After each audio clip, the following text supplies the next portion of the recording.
everything that shows up in our body, whether we feel sick, whether, God forbid, there's a disease that comes up, it always has a reason. It's really just a cry out from God. Our bodies are literally supernatural beings. They're beings that literally all they want to do is constantly heal us.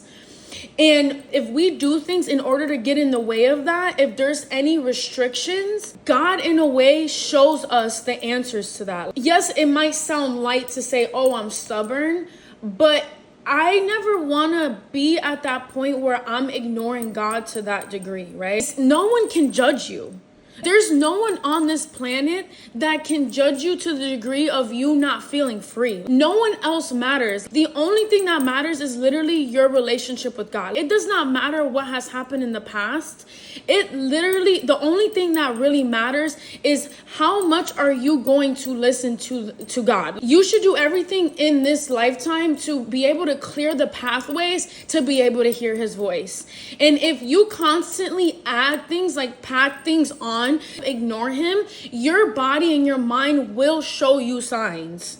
There's this influencer, this doctor, his name is Yaki Awaken. I don't know if you ladies know who that is, but he's obviously a doctor who believes the body is natural healing and we shouldn't be going through these diseases, and there's a way to cure them through herbs, through naturopathic medicine. And he does amazing things, and I recommend you ladies to listen to him because literally everything starts to make sense when you start listening to him. He's dedicated his life. He's opening up a university at the end of August that's literally going to teach people his way of learning and his way of diagnosing and all these other things. So I was listening to him, and one of his most popular videos was titled Cancer. I don't like using the word, but whatever, cancer. And he goes down and he breaks down. He gets on the call with someone. Well, first of all, there was a lady who reached out to him, and there was this long letter about what she's experiencing. She's experiencing cancer. She's went through radiation, and he starts to literally start from the step 1 to step infinity as to what to do in order to cure this thing, right? And the first step he talks about is our spiritual healing. He said, before we get into anything else, before we get into drinking the tinctures, drinking the herbal teas, before I tell you about your diet, before I tell you to work on the lymphatic, I'm going to start off first that there is something spiritually happening within you. And your goal right now is to figure that out. Figure out what it is that you're holding on to and figure out what you have to let go. And so he said that. He was like, we're not here to talk about the spiritual thing, but I just want to let you know that that's the biggest component. We can't work on anything else until we target that. And listening to the beginning of the video and him explaining that, this is literally the truth. There's no way around it. And so having experienced that last week and just going through the motions within myself, I feel like every day, every week, we're new individuals, we're new beings. Like, that was the main topic for me. It was like, let go and let God. I literally came up on a meditation that was titled that. And I was also on the phone with my mom. Mommy's not on here, but I was like, literally, I think I became super sensitive on people's energy after seeing my aunt. And I was on the phone with my mom, and she was going through the motions, and I was like, Mom, we need to work on how I feel like, in a way, and this is natural for most women of her age group too, because of her generations, is stop choosing stress. Stop choosing fear, because it's going to make you sick. And we don't even realize it, but it literally does that to us. We either have the choice to choose fear or choose happiness. Which one are we going to choose? Because we have fair game on that. We have to understand that we are the ones that's either going to continuously choose to stress and find the negative in any situation and keep complaining, or we can choose the other side of it. And I also was telling her, Mom, I love you to death, but you don't realize it. But there's people that absolutely love you. And the more you choose fear and the more you choose stress, In a way, it hurts your loved ones because we want to find a solution for you, but you keep finding more problems. And this is not to only target my mom. I know that I can do it sometimes too internally.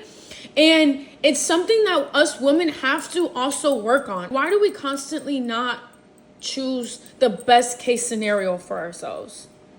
Why are we the ones restricting ourselves away from that? If there's a character trait within ourselves that we know we need to change, we need to acknowledge it and say, I don't want to no longer choose this characteristic, and move the fuck on. Move completely on. Stop holding on. Love you, Cheryl. We need to stop holding on to these character traits that we feel so comfortable with resonating with, and let it go and see what God will do afterwards. I also chimed into a coaching call with one of my mentors, and she also was going through this whole coaching container with this girl, one of her mentees. And the girl was trying to figure, she asked her, she's like, I'm just trying to figure out my next step. I don't know why I can't figure out what my next step is. I keep trying to ask God and he's not putting it on my spirit. And she was like, well, what if the goal is not to figure out what your next step is? And what if the real actual goal is for you just to be in gratitude and living in the present now as to where you are today? Because you are a completely different woman that you are today than you were last year. What if we just take a moment to acknowledge that? Because sometimes we want to speed up the process and we're like, all right, what's next? And then we lose the moment. We lose the actual moment. And she also did another coaching call with another girl, and she was talking about a girl who's having these issues with her mom and how her and her mom argue all the time. And she was like, but what if you just decide that you don't want to continuously be this person that argues with your mom all the time? What if you just decide that you're going to be the more mature being in this situation, and you just not argue with your mom and just accept your mom for who she is and move out of love and move out of forgiveness? And they did this whole meditation series, and then she was like, wow, that feels so good, because I feel like I just kept choosing that character. I kept choosing the character of a daughter who continuously has this issue with my mom. And I just didn't want to choose that character anymore. And it feels so good to not choose that character anymore. And I'm like, I like that, because I feel like a lot of times we are just so used to being, it goes back to having the power to choose. Am I continuously going to choose to be this character, or am I going to see what's on the other side and decide to choose to be someone different? Because we have that choice. We have that free will. And like I said, God always shows him one way or another. Every time there's something that I have a question about, I literally just close my eyes and I'm like, God, what do you want to show me about this? What am I learning? And it's not almost every time, it's every time God freaking tells me. If I just take a moment to ask God, what is it? My intuition tells me. We can go back to even gut health. When I'm having gut issues, when I'm having trouble with digesting my food, I literally close my eyes and I'm like, God, what can I do better? And sure enough, my answer comes. So there's nothing that doesn't happen by mistake. And we know that for sure. And if God's pulling us to change in certain ways, that's not on mistake. That's not by mistake either. There's a reason why God is pushing us to change our ways, change our character. And it's up to us if we want to listen or not. We can continuously stay in this character that we're used to, and we already know what happens, God forbid, but there's really bad things on the other side of that. There's things that just start to develop within us that are so hard to carry. And we just have to ask ourselves, when we think about the character that we are battling with, or if we think about the character that God wants us to be with, to resonate with, which one feels more light and which one feels more free? It's going to be the character God wants us to be. And we have to ask ourselves, what are those restrictions that's holding us back? And let go of them and let God work through us. Because we don't have to continuously resonate with this character that we keep telling ourselves that we are.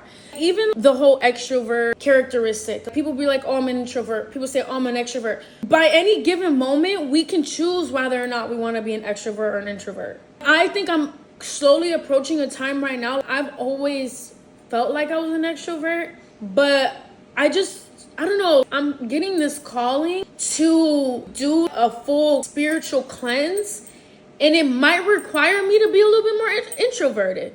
And I've always resonated with this whole extroverted character, which I don't want to take away from myself, but sometimes there's going to be times in our life that we, in a way, have to shift our personalities, shift our circumstances, because God always tells us. I'm telling you, I think it's my first time actually admitting it to myself and admitting it out loud. Sometimes we need a spiritual cleanse, and that's okay. Or sometimes we have to forcefully be extroverts to get things done, and that's okay. There's motions in life, things change in life, there's cycles in life, and everything in life changes, it grows, and all those things, and we have to be okay with that. And I think that's another thing that I'm also coming up on, is the reality of change, and the reality that things are not always going to be the same. Seeing my aunt go through that, and then just having gone back home for some time and seeing just how things literally change. Who I was back home in Rochester, I no longer resonate, and that's okay too. I am no longer that person. And I don't, by any means, I don't want to be that person, but I think that sometimes we constantly resonate with those previous versions. But why do we constantly resonate with previous versions of ourselves? It's okay to change. It's more freeing to change. Why not start on a blank canvas every so often? We have memories, we have experiences that has built us up to this point, and it's not to say we'll forget about those. Never. But it's okay. We don't have to keep choosing to be these old versions of ourselves. It's okay to let it go completely. We don't have to hold on anymore. So that is the message for today. Don't be afraid for those changes. Don't be afraid to take that first step into this new cycle. There's a complete new cycle for me coming up, and I know it for sure.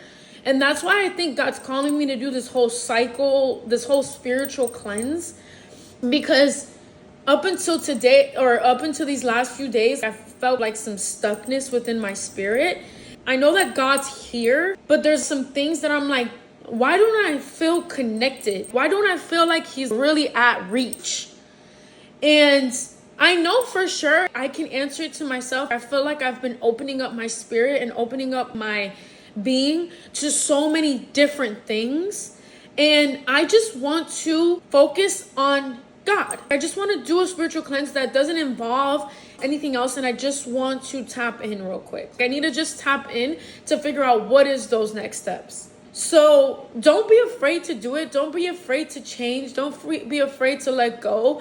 Don't be afraid to cry. Don't be afraid to move. Just don't be afraid. Don't hold on anything that's super heavy in your spirit. We don't have to hold on. It's so much freeing to just let it go. Think of it just as weight, right? The moments that we feel like we're on the scale when we're a little heavier than we want to be, what are some things that we do in order to let go of that weight? We get in the gym, we drink more water, we move our body. We have to resonate with a different personality, a different characteristics. Just do that. Do it in any way you have to. If it means spiritually, you have to let go of some spiritual weight. If it means you have to physically lose some weight, if it feels like you have to romantically lose some, whatever it is, if there's people in your life that you're not resonating with, let it go. Just fucking let it go. If I can honestly title this cycle in my life, and this doesn't have to necessarily resonate with you ladies, because I don't want it to be like, oh, this is for you, but specifically for me, I think I want to maybe title it the minimalist cycle, to where it's like, I'm just going to shake it all down to figure out exactly who this version of me is, this specific being. Who is this specific being that I literally carnated in this lifetime? Who is she? And sometimes we have to do that. And it's okay. The best thing to do. And then there's times in my life where I'm going to be in the most abundant, the more maximalist version of me. But there's something in my spiritual being that's literally calling on a more minimalist approach. So that's where I'm going to be in this time.